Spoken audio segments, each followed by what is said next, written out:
My name's Jo. I'm 36. I live in Halifax, West Yorkshire. I'm currently a student. I'm studying psychology degree.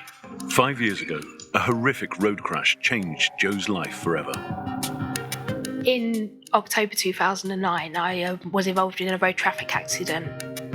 I was on my Vespa and the car pulled out from a side turning. It left me with a lot of injuries. I've also got nerve damage to my spine.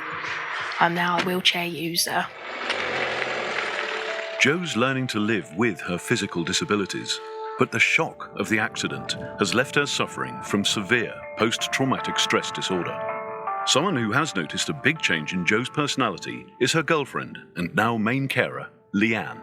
But the difficulty is with the post-traumatic stress disorder and the anxiety and things, it's made her into a very different person. She used to be so easygoing and laid back and quite spontaneous, really. Let's just go and do something. And now, obviously, we can't do that because everything's a fear for her. Going in the car's a fear for her. I get severe flashbacks of the accident. It means that, like, when I get in the car, I'm very anxious. Ooh. All right, Jay? Yeah. I didn't think the car was going to stop.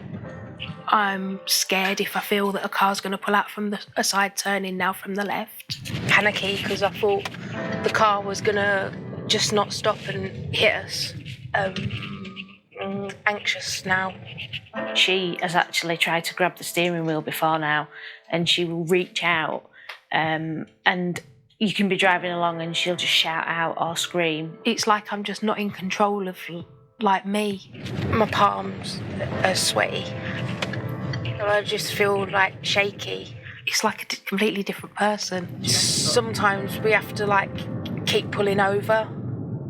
Completely irrational. I trust Leanne, and I trust Leanne's driving. I don't trust other people on the road. Next time it could end up with me, like, losing my life and not just my injuries being, like, completely life-changing. It makes me feel really sad because I know that every day is just a worry for her from the minute that she wakes up. It's impacted my life because my family live in Essex, so it means that I can't travel in the car to go and see them. I physically can't do that due to the post-traumatic stress disorder and the anxiety. Terrified to travel long distances, Jo hasn't left Yorkshire since her accident. Being so far away from her family home in Essex is hard, and for her mum, Pat, it's heartbreaking. When I first found out about Jo's accident, I felt horror and dread. And having all the miles in between, it is awful. It's been difficult for my mum and my dad to come and see me regularly because my mum's had health problems herself. It is every mother's nightmare. My mum feels really guilty because she can't come up as often as what she'd like, so she feels guilty that, like, Leanne is, like, doing, like, everything. Then in turn that then makes me feel bad because I shouldn't have people feeling guilty that they can't look after me because I'm 37. I should be able to look after myself, and I shouldn't have been put in this situation because of someone else's actions. Jo lives with the trauma of her accident every day, and her dad Roy knows all too well the effect it's having on the wider family. Birthdays and anniversaries, we nearly always used to go out as a family for meals. So she hasn't done that, certainly not since the accident. Don't feel like a family affair now because, you know, there's always someone not there. She's got a nephew that was born in August. She hasn't seen him. I know how upsetting it is for us, and I mean, it must be a million times worse for her because she's actually going through it. My dad was 70 in August, my sister was 40, her two nieces have been 18, she's missed all that. We are, like, a very close, like, family. I do, like, miss everyone a lot, and I'd just love to be able to just, like, go in the car and like go and see them. So I miss all of that so much. For Jo, something has to change, and she's desperate to take control of her life. I don't want to be like such a burden anymore. If things don't change with the anxiety and PTSD, I have a feeling that she would probably become increasingly more depressed. I just want to be able to just be me again and just be happy-go-lucky and just enjoy like everything in life again. And that's what I want. I want me back.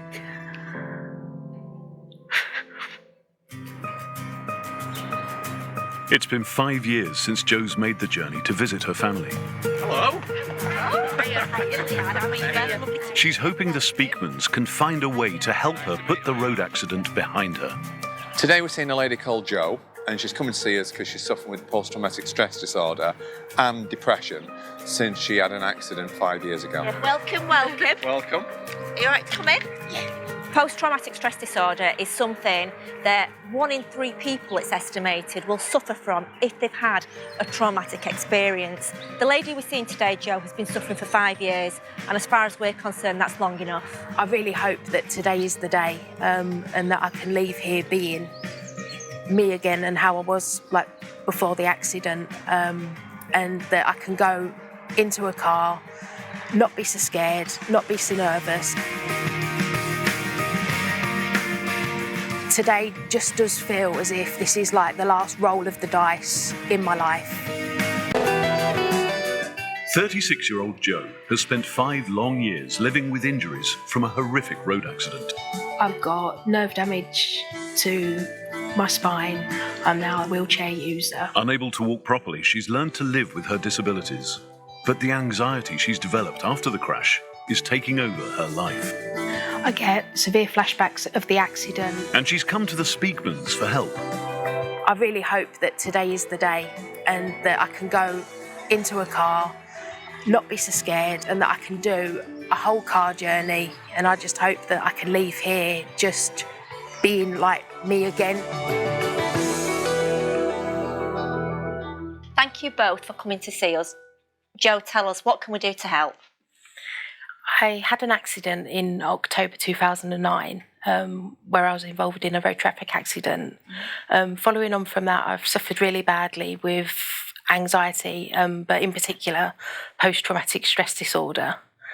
I've struggled really badly with being able to travel in a car, which has affected my life severely. Family and friends have said that I've lost an element of fun, like from my personality. I want that element of fun back, and I want to be able to have that side of like me back. And I want to be able to live my life and go about doing everything that I used to do before. Because with the disabilities that I've got now, like I can still enjoy my life. I can, even though like I'm in like pain every day, I can live with that. I can live with like Leanne caring for me. I can live with all of that. I can't live with the post-traumatic stress. I can't live with the anxiety because it takes away so much from my life. Whereas with the disabilities, I can adapt my life. We've adapted our home. We can overcome obstacles. But with the post-traumatic stress, it's too much. And how does you keep referring to the post-traumatic stress disorder, and you're saying that you can live with the disability, you can live with the pain, you can live with the way that your home's had to be adapted, but you can't live with the post-traumatic stress disorder. How does that manifest itself? What do you experience? It's like the flashbacks from the accident. Since the accident, I haven't been able to sleep through the night. The flashbacks are very severe. It's as if, like, every night I'm reliving the accident all over again. I can wake up screaming. I have sweating. Sometimes, like, Leanne will have to wake me because I'll be still asleep but distressed. Distressed and in a very distressed state. Leanne, what was life like before the accident? Fantastic. We had a really fun time. We used to go to theme parks. We used to go out clubbing with friends. We used to do all kinds of things, day trips, holidays and stuff. And everything now is so different because we have to plan it. We can cope with a disability. I cope as a carer with the disability side of it, and her needs regards that, but it's the anxiety that really does it. She's always anxious and stressed. Does Joe's stress you out? Yeah, because then obviously she gets stressed and then I get stressed because I'm saying to her, it's all right, nothing's going to happen, stop doing that, try and calm yourself down. Then she gets even more upset because I'm almost telling her off for it. And you try and not do it, but some days you might be busy, you might be stressed yourself, so you haven't got the patience, and then after you feel really guilty because you think, maybe I shouldn't have said that, maybe I shouldn't have done it that way. Understand that. Yeah. Joe, can you tell us about the day of the accident and tell us what happened? I was, it was just like a normal day.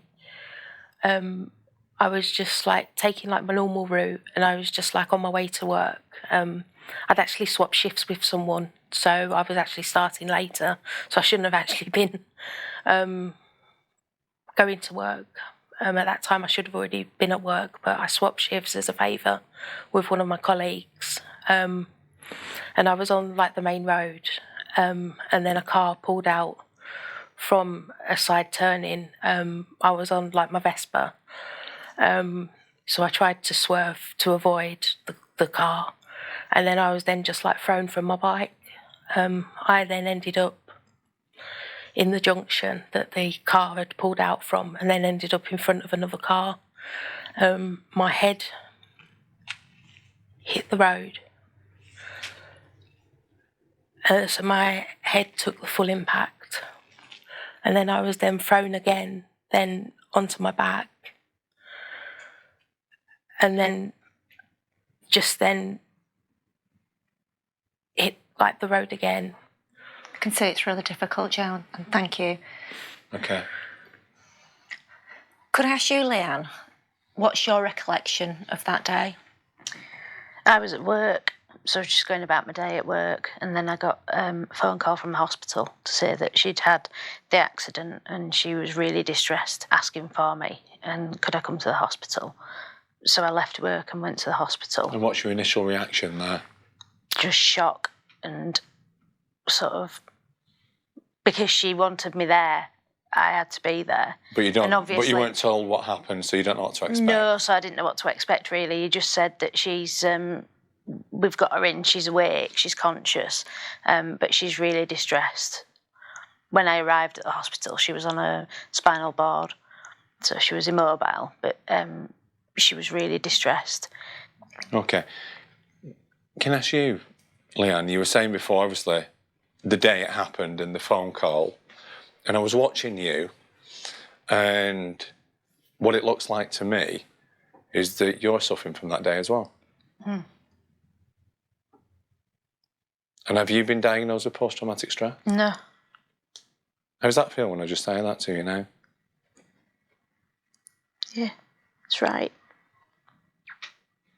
Because you don't have to be involved in an accident to still suffer the trauma, because it's still a shock. Can you feel that? Mm.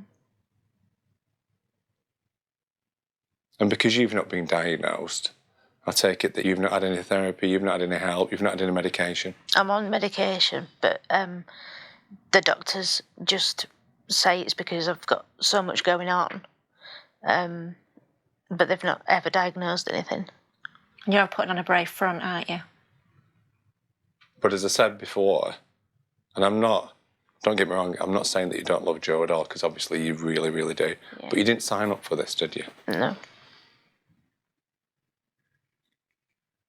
Have you ever considered that Leanne was suffering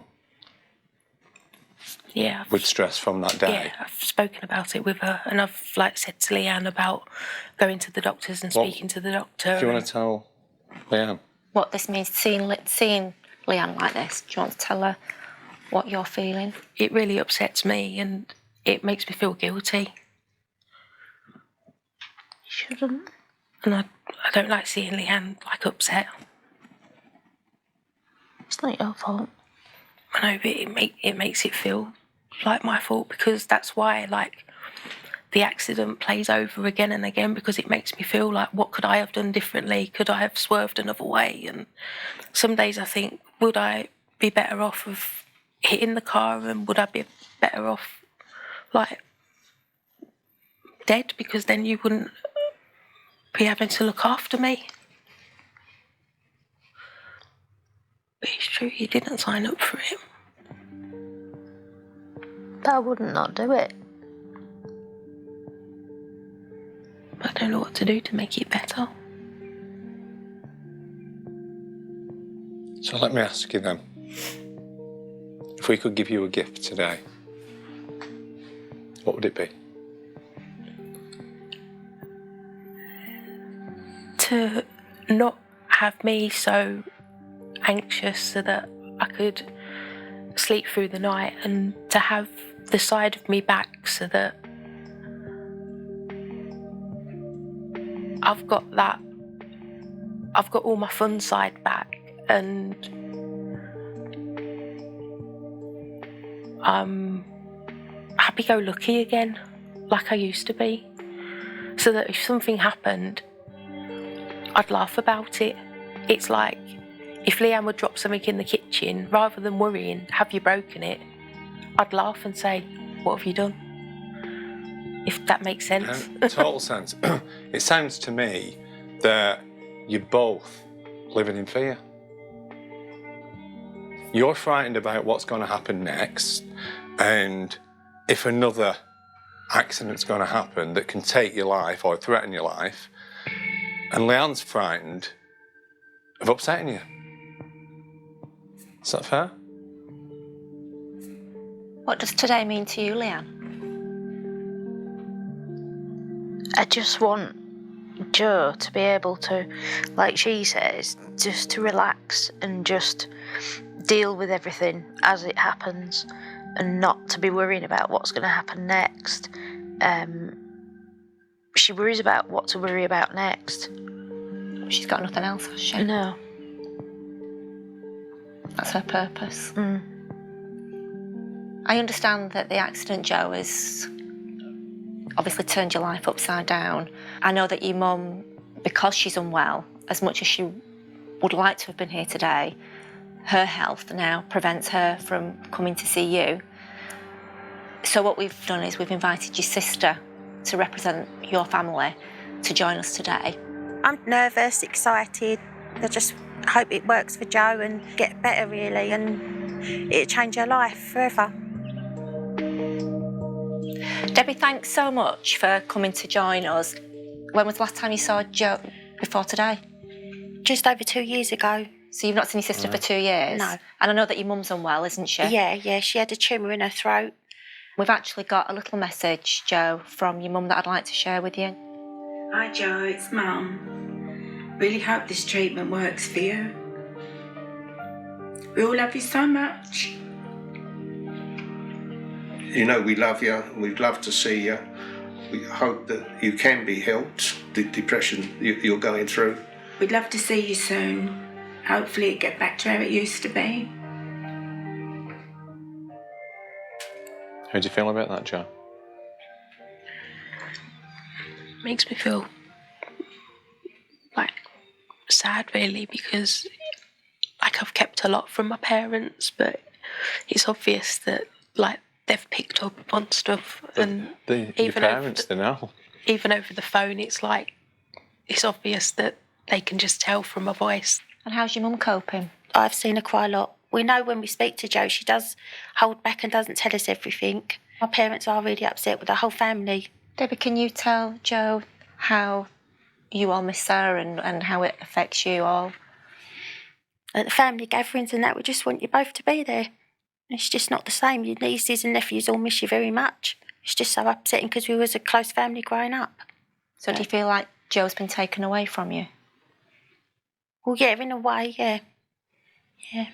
And is that the same for you, Leanne? Yeah. How does that make you feel, Jo, to know that they feel they've lost you? Really sad because I feel like I've lost myself. And I've tried myself to, like, find me, but I can't do it myself. And, like, that's why I'm here. I know that you've written letters to one another, and if we could start with you, Debbie, can you please read your letter? Dear Jo, we all wish you lots of luck with your treatment. You really deserve it after all you have been through. It will be so great to see you and Leanne again. The children can't wait to see their Auntie Jo. Take care and we wish you all the luck in the world. All my love, Debbie, and the rest of the family. Dear Jo, I'm so sorry that you were dealt this hand and have been put through so much, and all I want to do is take away all your pain, upset and anxiety, but I can't. I wish I had a magic wand to make it all okay. I miss the Jo that I used to know. I miss the laughing, joking, hilarious Jo. It's not your fault, I know this, but it really does make me sad. I wish that I could just rewind to before the accident and make it all okay again. I'm sorry for being short-tempered and impatient at times. I want you to be happy, having more independence without me. I love you so much, but I want the real you, and I will do all I can to help you achieve that. I love you always.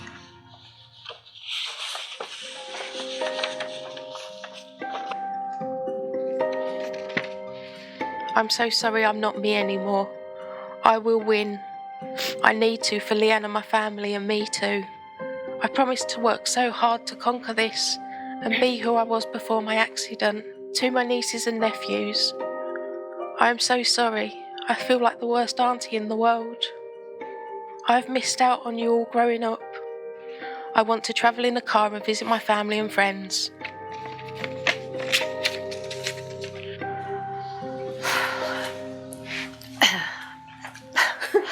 Sorry that we got quite upset there too.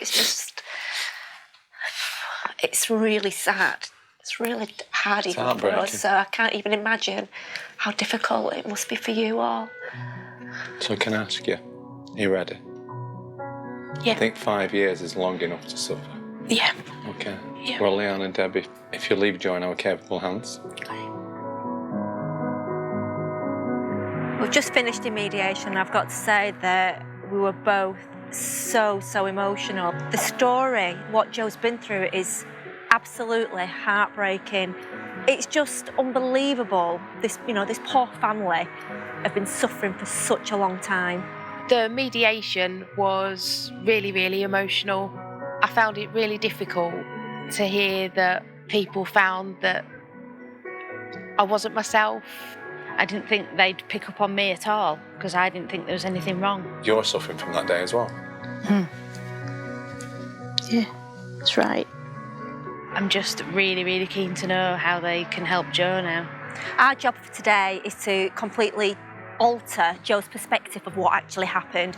It was an accident, and once we can help her to see it as that and to stop blaming the car, then she'll be set free. Today, a traumatic event. The car pulled out and then I was then just like thrown from my bike. My head took the full impact. Is wrecking one woman's life. I don't trust other people on the road. Next time it could end up with me like losing my life. Jo's fear is now so extreme that she's unable to travel and hasn't visited her family since the accident. Can Nick and Eva find a way to change this distressing situation? Are you ready? Yeah. I think 5 years is long enough to suffer. Yeah. So, Jo, obviously we've got you to ourselves now. Yeah. How did you feel hearing the letters and the words from Leanne and Debbie? It was hard, but it was also like motivational as well, because I know that I've got the full support of everyone behind me, and it's not only me that wants to overcome this, but it's also everyone else as well. Were you shocked to learn that it wasn't just you that's suffering? I knew that like Leanne found it like difficult, but yeah, I was like really shocked to know that like Leanne was suffering as much as what she was, and that the events like replayed in her mind as well. That upset me a lot, So like an awful lot. She's been there for you, but she couldn't allow you to be there for her because she didn't want to make you suffer anymore. Yeah, I would have liked to have been there for her. You talked about the accident before, and there's always a pinnacle moment. It can be before impact, when you think, oh my God, I'm going to die. It can be at impact, where you think I'm going to die. It can be when you flipped over that first car. But at any point, you've had the thought, I'm going to die. It was when I was going through the air and then the crunch of metal.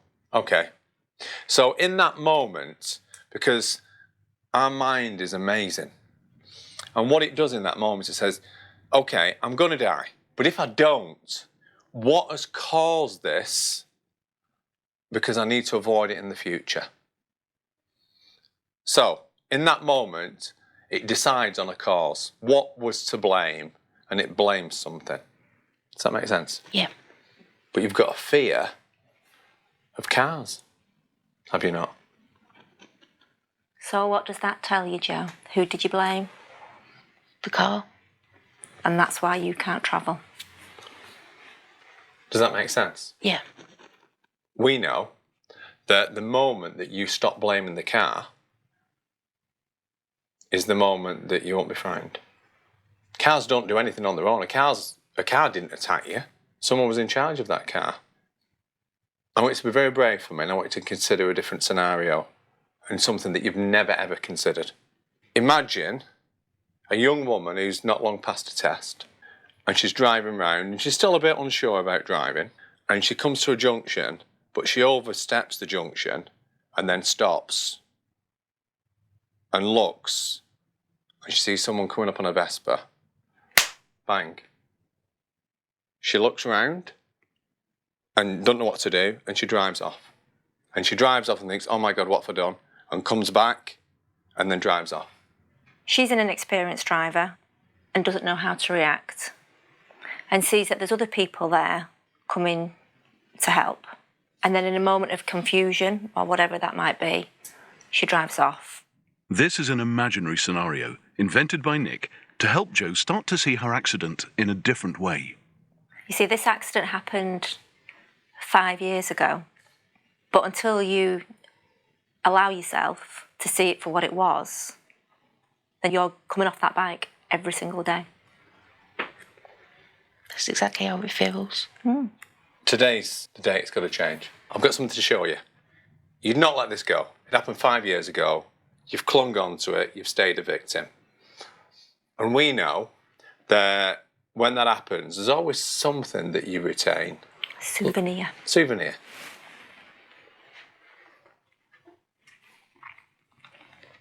Have you any idea what this might be?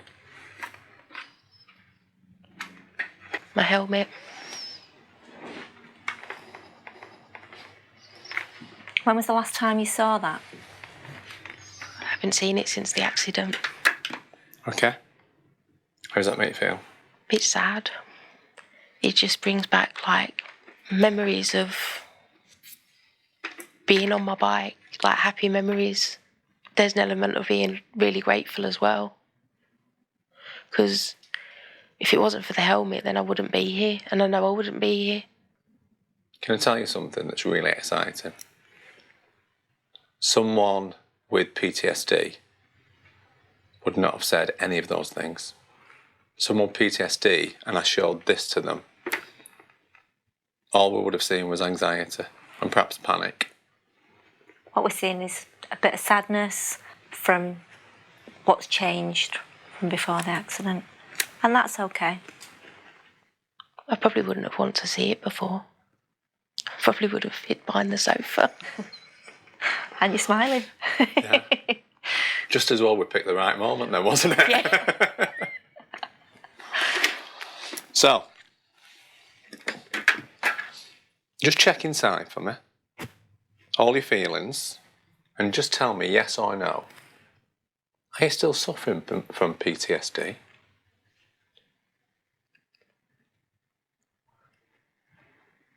I think there's still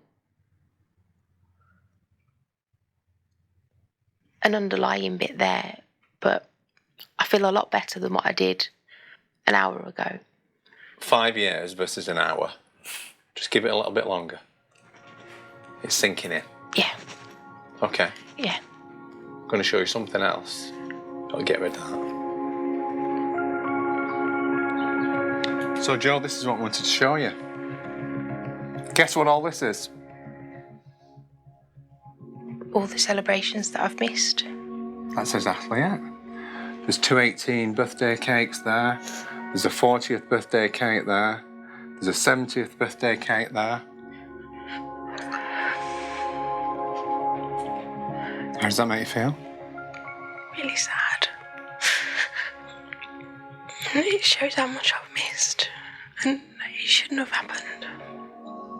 This is your choice today. If you let it go today, the next cake won't be on that table. There's something that's missed. You'll be there. Yeah. I just don't want to add any more cakes to the table. I just want to be there.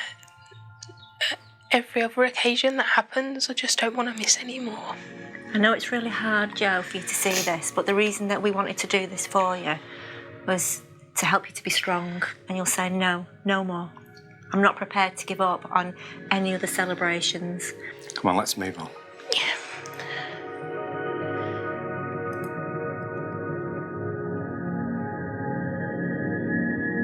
How are you feeling? I'm feeling a lot more happier, and I feel as if the weight that was dragging me down has been lifted, and I feel a lot more happier inside, because there was something inside that was just making me feel so unhappy, and I feel as if that's been like taken out. And if you think about the accident now? There's not like the blame there. When I think about the accident, it's like the car's not there. The actual like accident isn't there anymore. There's not the sound of the accident, the crunching of the metal, like my bike skidding along the floor. There's not me hitting the ground anymore. So it's all gone? Yeah. 100%? Yeah.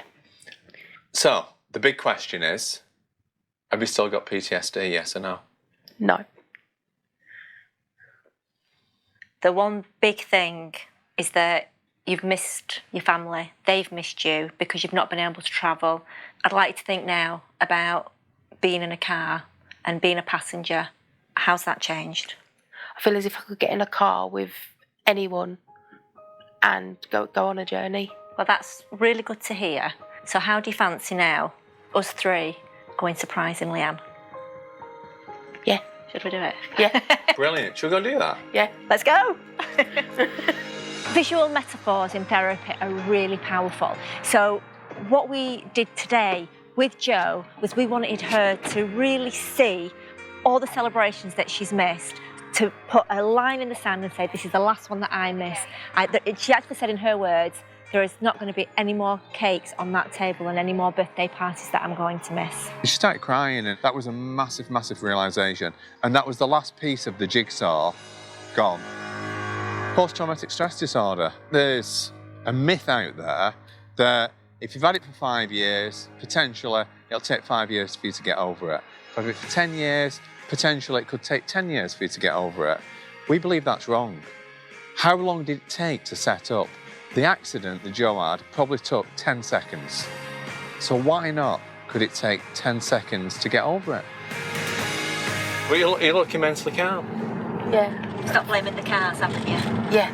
Well, you've never met the driver before today? No, not before today. So you've never met the driver before today, and Leanne's not in the car with us, which would have been the normal rule. Yeah. And you feel totally fine? Yeah. Okay. Yeah, because I always used to like have to travel like with Leanne. But even when you travelled here this morning with Leanne, how did you feel? This morning, yeah, I felt anxious. So you can tell massive difference. Yeah. The person that came to see us this morning I know. is not the person that I'm looking at right now. Yeah. You look totally different. Yeah, it's as if there's been a block Or there. a fog.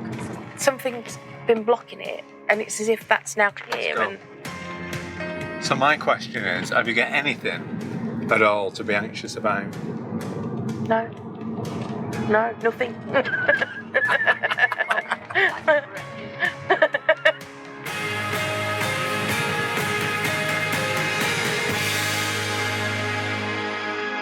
you. That's brilliant. Well done. Oh, look who's here. All right. Have you done that? Yeah, really well. Yeah? Yeah. Tell her what's changed when you think about the accident. Nothing. There's nothing there. I don't see the car. I don't see me. I don't hear the accident. I don't hear the crash of the metal. There's nothing there anymore. I can't believe it. Thank you. Thank you. I asked her before, how is it going to be now before you go to Essex? Because you've not seen your mum for ages and all the family, you've not seen them for ages. How is it going to be? Well, let me tell you, it's all been arranged. We're going to go now. How's that sound? Yeah. You're going to surprise them all. Yeah. Yeah. We're just going to turn up on the doorstep. How does that sound? Yeah. Good to go. Yeah. Come on then. 36-year-old Jo has been suffering from post-traumatic stress disorder since a horrific road accident 5 years ago. My head hit the road. So my head took the full impact. And then I was then thrown again, then onto my back. It's left her petrified of other cars on the road. I get severe flashbacks of the accident. It means that, like, when I get in the car, I'm very anxious. And unable to travel to visit her family. I do, like, miss everyone a lot. And I'd just love to be able to just, like, go in the car and, like, go and see them. Yesterday, Jo found it impossible to travel long distances in a car. After just one treatment session, her anxiety and stress have gone. The next step for Jo is to visit her family in Essex, a journey she hasn't made since her accident. It just all seems like a complete dream at the moment. I just don't know what the Speakmans have done to me. She's so calm, chatting, and just so relaxed. It's untrue. It just feels as if I'm back and, like, Fun Jo is back and I'm just completely enjoying myself. Jo wanted to get over the symptoms of PTSD so she could see her Essex-based family more regularly. Hoping that her treatment's been a success, Jo's sister Debbie has organised a celebration. I've been shopping today to buy all the banners and balloons in hope that she does come home. We're just all really excited and can't wait to see if it has worked, and hopefully it has, and we'll be able to see our sister at home. She's gathered the whole family together for a surprise party and is keeping her fingers crossed that the guest of honour will be able to join them. I'm really nervous. I'm just hoping that she feels a lot better than she does usually when she's travelling. I just really hope that she'll be able to make this journey today. So Jo, we're at the service station. You've been in the car for a couple of hours now, which is the furthest you've travelled in years. How do you feel? Absolutely fantastic. I've, like, had lorries go past me. I've had, like, emergency vehicles go past, motorbikes go past me, which is, like, one of, like, my biggest fears. And I've had, like, no anxiety, no stress, no fear. I'm absolutely, like, enjoying the journey, and I feel so calm and so relaxed. No shakes. Can we safely say that you don't have PTSD anymore?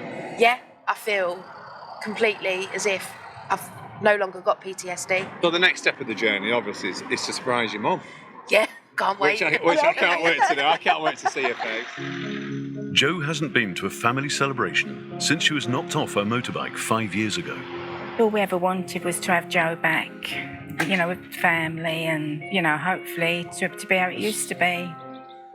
As normal as possible. Yeah, you as know. normal as possible. If Jo can get past the fear of being in the car, you know, all the family could meet her halfway. Spend more time. Spend more time together. It's clear that Jo's mum and dad want Jo to leave the trauma of her accident behind and be part of their life. But they have no idea that a reunion with their daughter is closer than they think. Hello, Mum.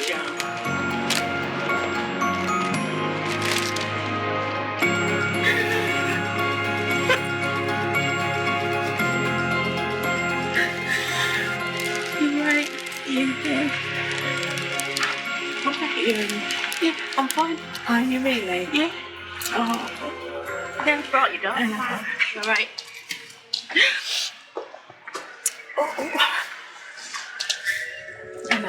How are you? Not too bad, thanks. Do you think she was going to turn up at your doorstep today? No, it's wonderful, it really is. She's really is. I think we can honestly say that you've got your daughter back.